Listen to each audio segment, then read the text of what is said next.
Question number 265, Sri Baijayant Panda ji. It's 5. Yes, Minister. The table of the House. Supplementary. Madam, the Honorable Minister has given a detailed response about India's obligations under the Montreal Protocol, which has recently been amended at the Kigali Agreement in Rwanda on global warming. This regards restrictions on hydrofluorocarbons. Madam, my question is with regard to the baseline years with which we have to restrict. The developed countries have to start restricting HFCs from the year 2011 onwards, China and similar countries from 2020 onwards, and India has agreed to start restricting from 2024 onwards. In other words, only 4 years after China.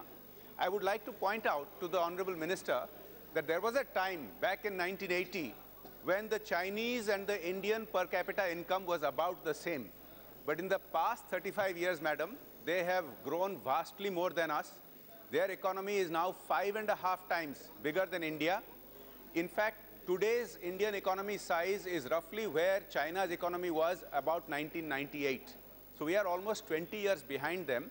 My question to the Honorable Minister is only a 4 years gap after China starts restricting good enough for us? Will we have developed enough? Will we have taken advantage of the existing technologies enough? Or is there scope to further delay it to accommodate our catching up with proportion to other countries? First, let me tell you that we had moved an amendment on this. And after a lot of discussion, the world came to a conclusion, because Montreal Protocol in its earlier missions also was a successful mission. So what you are asking exactly is not just 4-year gap than China. It's essentially the main principle was there will be a 10-year gap with the common but differentiated responsibility principle. And therefore, if you see USA and their freeze comes in 2011-13 and reduction starts in 2019. Our reduction starts in 2032. So there is a case, 10% reduction in 32, 37, 10% reduction, 42, 10% reduction, and then by 47. So it's 25 years period we have already got. China baseline starts in 2022, that's the period, and reduction starts in 2028, while India starts at 2024 to 26, and we start in 2030. So we don't achieve 85% reduction in 4 years gap. There is a gap of nearly 14 years.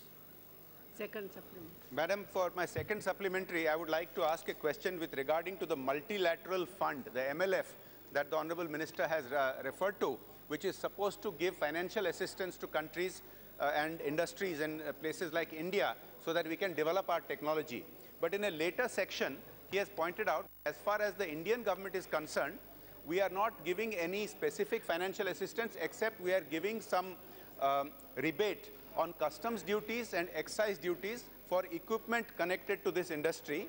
My question is, when we are taking on global responsibilities, for example, on climate change, we are also investing heavily, for example, on solar energy.